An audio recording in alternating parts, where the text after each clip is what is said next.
ఓం శ్రీ సద్గురు చరణారవిందాభ్యాం నమః. ఓం శ్రీ గణేశ శారదా సద్గురు మంగళమూర్తిభ్యో నమః.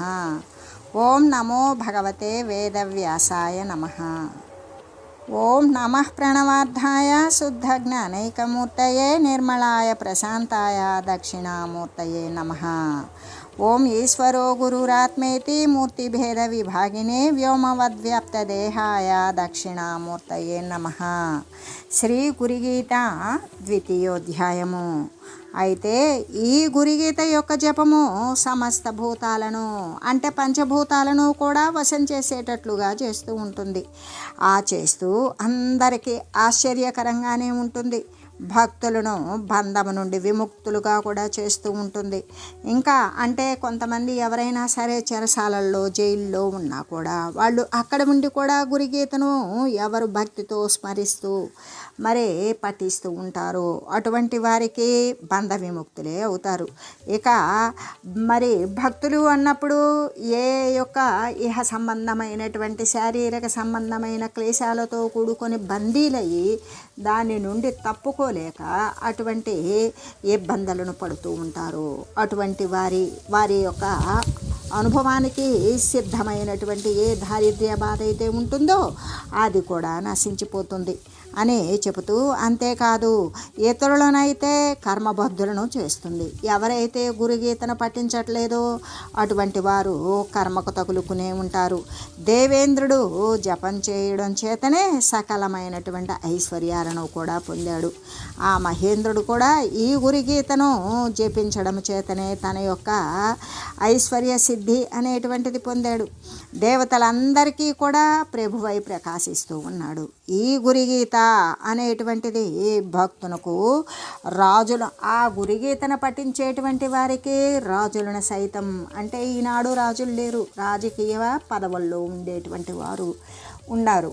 అటువంటి వారు కూడా వసూలైపోతారు, స్వాధీనులే అవుతారు అని చెబుతూ, అంతేకాదు ఈ గురుగీత మంత్రజపాన్ని చేసినటువంటి మహానుభావుణ్ణి ఎవరైతే దర్శిస్తారో అలా దర్శించినటువంటి వారు మహాపండితులు విద్వాంసులే అయినా కూడా వారు ఏమి కూడా వారి నోటి నుండి ఒక్క మాట కూడా రాకుండా స్తంభించిపోయినట్లుగా వాక్కు అనేటువంటిది మౌనం అయిపోతుంది. ఇంకేమీ మాట్లాడలేరు. అలా స్తంభించిపోయినట్లుగా అవివేకుల్లాగానే ఉంటారు. ఎవరు అంటే ఎవరిని చూసి ఈ గురుగీతా మంత్ర జపాన్ని చేసినటువంటి మహానుభావుణ్ణి దర్శించినప్పుడు మహాపండితులు సైతం కూడా పలకలేక ఆ వాక్మౌనంతో వహించి అవివేకుల్లాగానే అవుతూ ఉన్నారు. దీనినే ఏమంటారు అంటే ముఖస్తంభనం అనే అంటారు. ఆ ముఖస్తంభనం ద్వారా అవతల వారిని చూసినప్పుడు మనమే ఏ ఇంద్రియం కూడా మానసికమైనటువంటి హృదయం కూడా పనిచేయక ఆ విధంగా స్తబ్దత చెంది ఉంటారు అని చెప్తూ, అంతేకాదు ఇక భక్తి, జ్ఞానము, వైరాగ్యము మొదలైనటువంటి గుణాలను అభివృద్ధి చేస్తుంది. ఇంకా కూడా ఈ గురుగీత పఠనం అనేటువంటిది ఉన్నటువంటి భక్తి కంటే ఉన్నతంగా వస్తుంది. అంటే ఇక భక్తి అన్నప్పుడు అనన్యమైనటువంటి భక్తి వస్తుంది. దీనికంటే ఇతరమైనటువంటిది లేదు అనేటువంటి భక్తితోటి ఆ భావన కూడా రాకుండా కేవలం వాడు నిద్రలేచి మళ్ళీ కూడా పరుండేటువంటి వరకు కూడా తాను చచ్చు వరకు జగము కురుంగు వరకు కూడా ఆ భక్తినే నమ్మి ఉంటాడు, భక్తినే చేస్తూ ఉంటాడు. వాడు కర్తృత్వం పెట్టుకొని ఏమాత్రమూ భక్తిని అనుసరించడు. ఆ విధంగా భక్తిని అనుసరించినటువంటి వానికి ఎలా అంటే విరక్తి అనేది జనిస్తుంది. ఎవరి పట్ల ఏ అసద్వస్తువు అయితే ఉన్నదో ఈ దృశ్యమాన ప్రపంచం పట్ల తన యొక్క దేహం పట్ల కూడా అస్థిరమైనటువంటి ఏ రకమైనటువంటి వస్తువులు మరి కల్పనాభూతమై వస్తూ పోతూ ఉండే స్థితి కలిగిన ఈ దృశ్యమాన సంబంధమైన వస్తువుల పట్ల వానికి విరక్తి కలుగుతుంది. అంత గాఢమైనటువంటి భక్తి విరక్తి కలిగినప్పుడు అది పరిపూర్తిగా కూడా మరి ఏమై ఉంటుంది, జ్ఞానమే అయి ఉంటుంది. ఈ భక్తి తత్వంతో విరక్తి కలగటం, వివేకం కలగటం, వివేకం ద్వారా సత్యమేది అసత్యమేది అనేటువంటి విచారణ కలగటం, ఆ విచారణ జ్ఞానానికి దారి తీయడం. ఈ విధంగా అటువంటి భక్తి జ్ఞాన వైరాగ్యాలను అభివృద్ధి చేస్తుంది. ఇంకా అంతేకాదు సకల పాప కర్మ ధ్వంసకరమై, అంటే ఎన్ని జన్మల్లో నుండో మనం పాపకర్మలు అనేవి చేసుకుని వచ్చాం. అలా చేసుకుని రాబట్టే ఆ కర్మ యొక్క ఫలితం ఏంటి నిరూపణ అంటే మనకి కర్మ ఫలితం మిగిలి ఉండబట్టే కదా మళ్ళీ కాయం అనేది వచ్చింది. కర్మ రుణము తీర కలిగెను దేహంబు కాయంబు, అంటే కర్మ రుణము తీర కలిగెను కాయంబు నా పుణ్యవశమున నలిన నాభ. ఓ భగవాన్ స్వరూప, నా యొక్క కర్మ అనేటువంటి అప్పు తీరకపోవడం వల్ల మళ్ళీ కూడా ఈ శరీరం అనేది ఉత్పన్నమైంది అనేటువంటిది శృతి ప్రకారంగానే ఈ ఉపనిషత్ వాక్య రీతిగానే ఏ విధంగా అంటే ఈ యొక్క వైరాగ్యాది గుణాలను అభివృద్ధి చేయడం మాత్రమే కాకుండా ఈ గురుగీతా పఠనము అనేటువంటిది సకల పాప కర్మ ధ్వంసకమై ఉంటుంది. ఎన్నెన్ని కర్మలు చేసుకున్నామో, ఎన్నెన్ని జన్మలు అనుసరించామో, ఎన్ని రకాల ఉపాధులను పొంది ఉన్నామో, ఆ ఉపాధులు అన్నింటిలో ఉన్నటువంటి కర్మ అయితే ఇలా కొనసాగదు. అది ఆ కర్మను అనుభవించి నిర్మూలన చేసుకునేంత వరకే ఇతరత్రమైనటువంటి ఉపాధులు. ఎందుకు అంటే అక్కడ జ్ఞానం నరాణం అధికం విశేషం. జ్ఞానం అనేటువంటిది కేవలం మానవులలో మాత్రమే అధికంగా ఉంటుంది. ఏ జ్ఞానం ఉంటే జ్ఞానం అని చెప్తాము అంటే తనను తాను తరింపజేసుకోగలిగినటువంటి జ్ఞానం మాత్రమే జ్ఞానం. మిగతాదంతా ఏంటి, దాని యొక్క స్థితి మరి దాని యొక్క పోషణ నిమిత్తం ఉండేటువంటిది. అది జ్ఞానం కాదు, అది తెలివి మాత్రమే.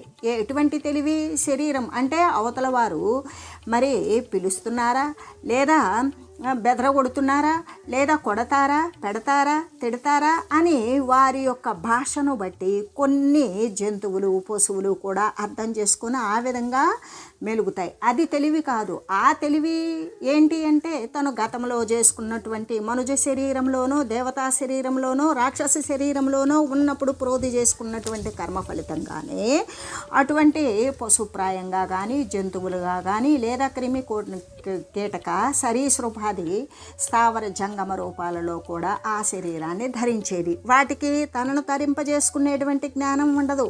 సర్వేక సమస్తమైనటువంటి జ్ఞానం ఉంటుంది. ఏ విధంగా ఆకలి ఉంటుంది, దప్పికుంటుంది, నిద్రపోవడం ఉంటుంది, మరి మైథున క్రియ అంటే వాటి యొక్క పిల్లలను ఉత్పన్నం చేసేటువంటి స్థితి ఉంటుంది. ఇవన్నీ ఉంటాయి.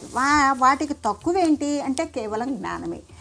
మరి మానవ జన్మలో ఏది జంతువునాం నరజన్మ దుర్లభం, మనుషులలో ఎక్కువైనదేంటి?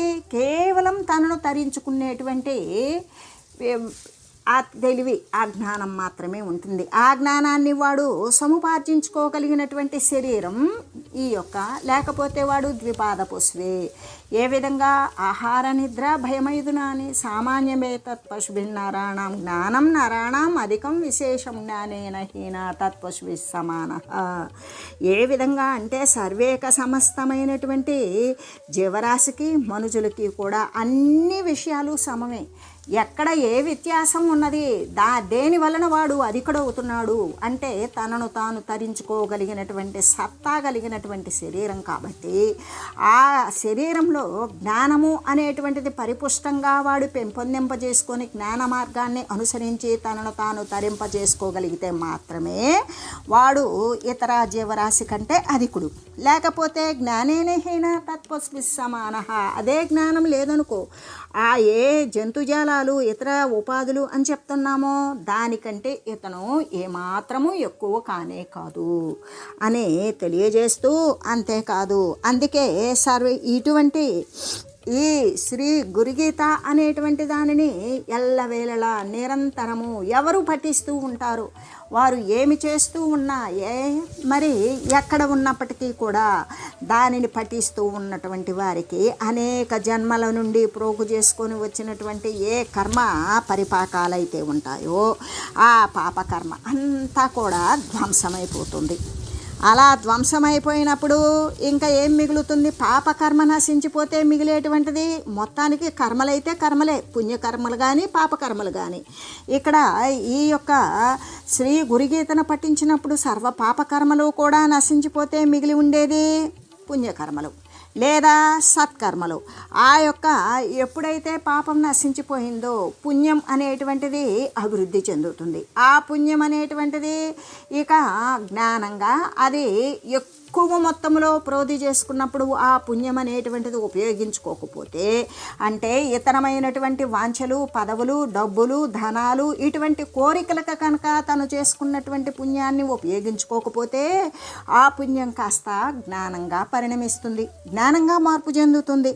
అలా మార్పు చెందినటువంటిదే ఈ యొక్క సత్కర్మల ఫలితం అనేటువంటిది. ఆ సత్కర్మల ఫలితం ద్వారానే శ్రీ గురుగీతను పుణ్యము చేసుకొని ఉంటేనే దీనిని వినడం కానీ దీనిని పఠించడం కానీ జరుగుతుంది. అంటే మనమందరం కూడా ధన్యాత్ములమనే కదా అర్థం అని తెలియజేస్తూ, ఈ విధంగా సకల గుణ సంపన్నమైనది, ఈ విధంగా సకల గుణాలు కూడా జ్ఞానానికి దారి తీసేటువంటి గుణాలు కలిగించడం, తనను తాను ఇహపర సంబంధానికి కూడా అతీతమైనటువంటి ఏ బ్రహ్మస్థితి ఉండేటువంటిది ఆ స్థితిని పొందటానికి గురువు యొక్క సన్నిధానానికి నడిపించగలిగినటువంటి జ్ఞానసత్తాన్ని ఇస్తుంది ఈ గురుగీత. అందుకే ఇది సకల గుణ సంపన్నమైనది, అన్ని మంచి గుణాలతో కూడుకొని ఉన్నది. అందుకే ఈ గురుగీత జపము ద్వారా మాత్రమే ఇటువంటి సకల సంపన్నమైనటువంటి గుణాలు కూడా కలుగుతాయి అని తెలియజేస్తూ, అంతేకాదు ఏ విధంగా చెప్పారు అంటే ఇది శ్రీ గురుగీతను జపించిన దానికి ఫలితం ఇలా ఉంటుంది అని తెలియజేసి, ఇంకా కూడా అదే విషయాన్ని గురించి చెప్తూ, అసిద్ధం సాధయేత్ కార్యం నవగ్రహ భయాపహం దుస్వప్న నాశనం చైవ సుస్వప్న ఫలదాయకం. అంటే లోకంలో ఎప్పుడూ కూడా సిద్ధించనటువంటి కార్యములు ఏవైతే ఉన్నావో వానిని ఈ గురుగీత జపము వల్ల వెంటనే వాని యొక్క కోరిక సిద్ధించేటువంటి ఫలితాన్ని సిద్ధించేటట్లుగా చేస్తూ ఉంటుంది శ్రీ గురుగీత పఠనం ద్వారా. లేదా పఠించలేనటువంటి ఆసక్తత ఉన్నప్పుడు వినడం ద్వారానైనా, ఏది ఏమైనా పఠించినా విన్నా కూడా, అదే శ్రవణం చేసినా కూడా భక్తి భావముతో నమ్మికతో చేసినప్పుడు మాత్రమే ఇటువంటి ఫలితాన్ని పొందగలుగుతారు. అందుకే లోకంలో ఎప్పుడూ కూడా వాడు ఎన్నో కోరుకుంటాడు, కానీ కోరినటువంటి కోరికలు సిద్ధించట్లా, ఆ కోరికలు తీరడం లేదు. ఆ తీరినప్పుడు ఆ సిద్ధించినటువంటి కార్యాలు ఏవైతే వాని జీవితంలో మిగిలి ఉన్నవో అవన్నీ కూడా సిద్ధించడానికి మూలమైనటువంటి కారణం, సిద్ధింపజేసేటువంటి వస్తుతత్వం ఏంటి అంటే శ్రీ గురుగీత జపం. శ్రీ గురుగీతను ఎవరైతే ఈ విధంగా జపిస్తారో, నమ్మికతో భక్తితో జపిస్తారో అటువంటి వారికి తీరని కోరిక లేనే లేదు, అన్ని కోరికలు తీరిపోతాయి. అని అది ఎప్పుడు అంటే వాడు ఎంత దానిని భక్తితో నమ్ముతాడో అంతంత ఫలితాన్ని త్వరితంగా శీఘ్రగతిని పొందుతూ ఉంటాడు అని చెబుతూ, అంతేకాదు అసాధ్య కార్యాలు అన్నింటినీ కూడా సాధిస్తూనే ఉన్నది.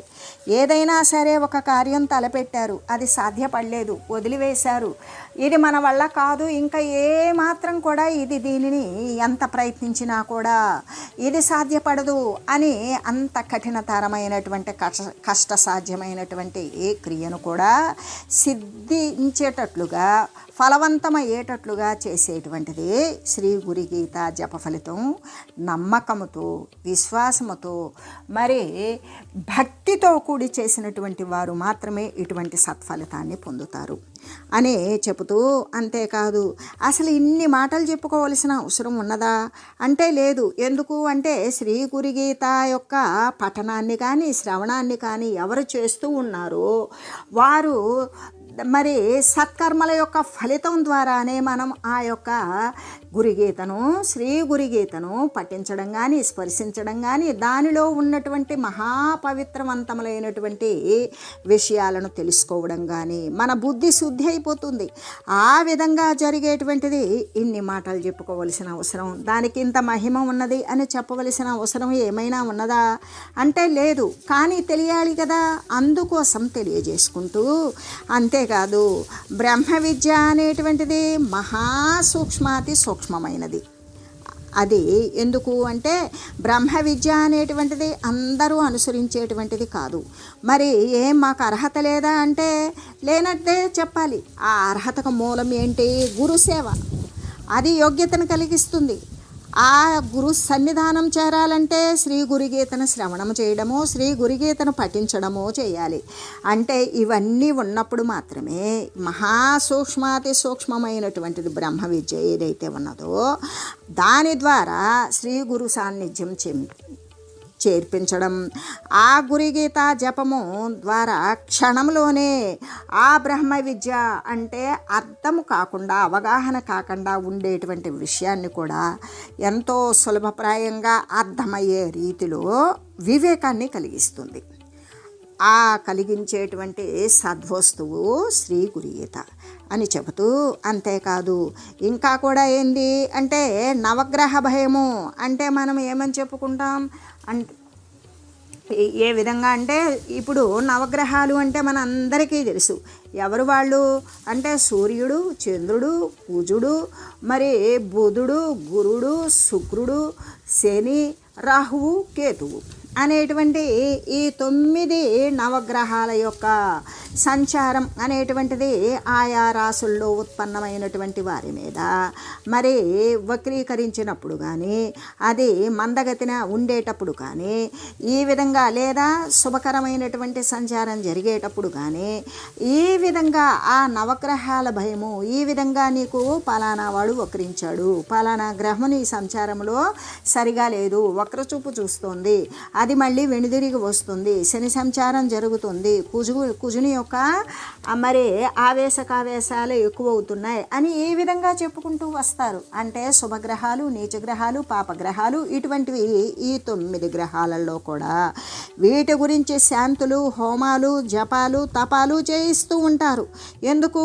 నవగ్రహ భయము అనేటువంటిది తొలగడం కోసం చేస్తూ, అందువలన ఈ నవగ్రహాల యొక్క సంచారం సరిగా లేనప్పుడు అకాల మృత్యువు కూడా సంభవిస్తుంది. అటువంటి అకాల మృత్యు భయం కూడా తొలగించుకోవడానికి శాంతి హోమాలు, తపాలు, జపాలు చేయిస్తూ తత్సంబంధమైన నవగ్రహ బాధలు తొలగించుకోవడం కోసం, ఆ భయం నుండి వాళ్ళు దూరం అవ్వడం కోసం అనేక రకాలైనటువంటి విషయాలు చేస్తూ ఉంటారు.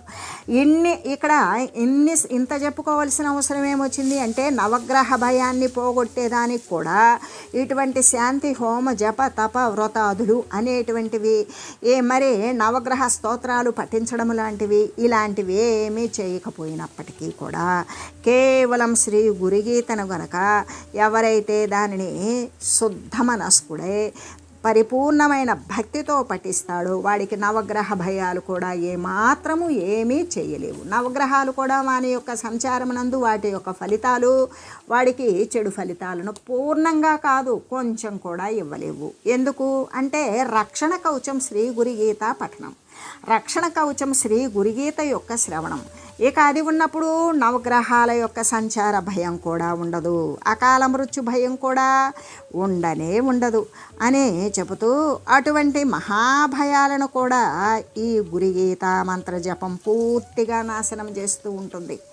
ఏ విధంగా వచ్చేటువంటి ఆపదలు తొలగిపోవడం, జరగబోయేటువంటి ప్రమాదాలు కొద్దిపాటిలో వాటిని మరి తప్పించుకుపోవడం, వచ్చే అపమృత్యు భయాలు అవి లేకుండా పోవడం, సర్వకరమైనటువంటి వినాశాలు ఏవైతే ఉన్నావో అవన్నీ కూడా శ్రీ గురుగీత యొక్క మంత్రజపం ద్వారా పూర్తిగా ఈ నవగ్రహ భయాలను, అకాల మృత్యు భయాలను, మరి అదనంగా వచ్చే ప్రమాదాలను సర్వాన్ని హరించి వేసేటువంటిది శ్రీ గురుగీత అనేటువంటిది.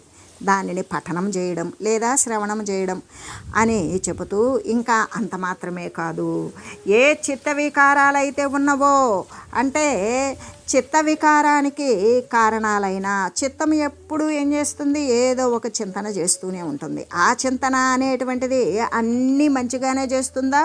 లేదు. చిత్తం యొక్క వికారాలు దృశ్య సంబంధమైనటువంటి విషయాలే కాబట్టి అధిక శాతం ఆ ప్రమాదం వస్తుందో, ఏది ఈ ఆపద వస్తుందో, ఈ దారిద్ర్యం సంభవిస్తుందో అనే భయాలతోనే ఉంటాడు. కాబట్టి అటువంటి చిత్త వికార హేతువులైన మహాభయంకరం కలిగించేటువంటివి దుష్ట స్వప్నాలు. అవి చిత్తం వర్ణించుకోవడం, ఊహించుకోవడం కానీ, లేదా పడుకున్న తర్వాత జాగ్రత్త నుండి స్వప్నంలోకి వెళ్ళి స్వప్నంలో ఎక్కువగా కలవరపాటుతో కలతతో ఉన్నటువంటి వారు దైవధ్యానం మరి ఏ మంత్రజపం లేనటువంటి వారు ఎటువంటి స్వప్నాలను పొందుతారు? ఎల్లవేళలా ఏదో కొండ మీద నుండి దూకినట్టు, లేదా నీళ్ళల్లో ఈదినట్టు, ఎవరో వెంటబడుతున్నట్టు, తరుముతున్నట్లు, పాములు వచ్చి తరుముతున్నట్లు, ఇటువంటి ప్రమాదకరమైనటువంటి, అంటే చనిపోయిన వారు కూడా వచ్చి వాళ్ళతో కలిసి జీవిస్తున్నట్లు, ఈ విధమైన అంటే చెప్పడానికి సాధ్యముగా అన్నటువంటి విపత్కరమైనటువంటి వాళ్ళు భయపడిపోయేటువంటి విషయాలు దుష్ట స్వప్నాలే వస్తాయి. దాని ద్వారా స్వప్నాలు సత్యమవుతాయా అంటే, ఇవన్నీ దుష్ట స్వప్నాలన్నీ కూడా ఎందుకు వస్తాయంటే చిత్తం యొక్క ఊహ వర్ణన, చిత్తం యొక్క కాలుష్యము చేతనే ఇటువంటి దుష్ట స్వప్నాలు వస్తాయి. అది చిత్తం అంత కాలుష్యంతో ఎందుకు ఉంటుంది అంటే ఎటువంటి దైవిక చింత లేకపోవడం. ఈ దృశ్యమాన సంబంధమైన వాటిలో నేను అది పొందగలుగుతానా, ఇది చెందగలుగుతానా, ఈ విషయాన్ని నేను పరిష్కరించుకోగలుగుతానా, ఈ శత్రువులని నేను జయించగలుగుతానా, వీరి చేతిలో మరి ఇబ్బంది పడిపోతానేమో, దరిద్రంతో నేను దుఃఖపడతానేమో, నా బంధువులని నేను కోల్పోతానేమో అనేటువంటి భయంతో వాడు ఎల్లవేళలా కూడా వికలచిత్తుడై వాడు పడుకున్న తర్వాత వాడు స్వప్నంలో అనుభవించేది కూడా భీతి చెందేటువంటి విషయాలే అనుభవిస్తూ ఉంటాడు. అటువంటి చిత్త కాలుష్యం చేత దుష్ట స్వప్నాలే వస్తూ ఉంటాయి. వాటిని అన్నింటినీ కూడా అంటే ఈ గురుగీత మంత్రజపము ద్వారా ఈ చిత్త సంబంధమైన చిత్త కాలుష్యాలు ఏవైతే ఉన్నావో అవన్నీ కూడా నశించిపోతాయి. అంతేకాదు వాటినన్నింటినీ కూడా ఈ జపము హతమార్చేస్తుంది. అప్పుడు సకల కాలుష్యాలు చిత్త కాలుష్యాలు నశించిపోతే అప్పుడు ఏమవుతుంది అంటే చిత్త ప్రశమనము, అంటే చిత్తం అనేటువంటిది ప్రశాంతంగా ఉంటుంది. ఆ ప్రశాంతత వల్ల వాడు మరి మళ్ళీ ఇక అంటే వానికి భక్తి అనేది పెరుగుతుంది. ఏ యొక్క చిత్త కాలుష్యం అనేటువంటిది ఉన్నప్పుడు పడినటువంటి భయము శాశ్వతంగా దూరీకరించుకుంటాడు. వాడు వేసుకున్నటువంటి కవచము రక్ష ఏంటి అంటే శ్రీ గురుగీత జపం అని చెబుతూ, అంతేకాదు పడుకోకముందు ఈ గురుగీతని జపించి పడుకుంటే వాడికి ఎటువంటి దుష్ట స్వప్నాలు రావు అని తెలియజేస్తూ, ఓం మంగళం శ్రీ గురుదేవాయ మహనీయ గుణాత్మనే సర్వలోక శరణ్యాయ సాధురూపాయ మంగళం. ఓం లోక సమస్త సుఖినో భవంతు. ఓం శ్రీ సద్గురు పరబ్రహ్మార్పణమస్తు. ఓం తత్సత్.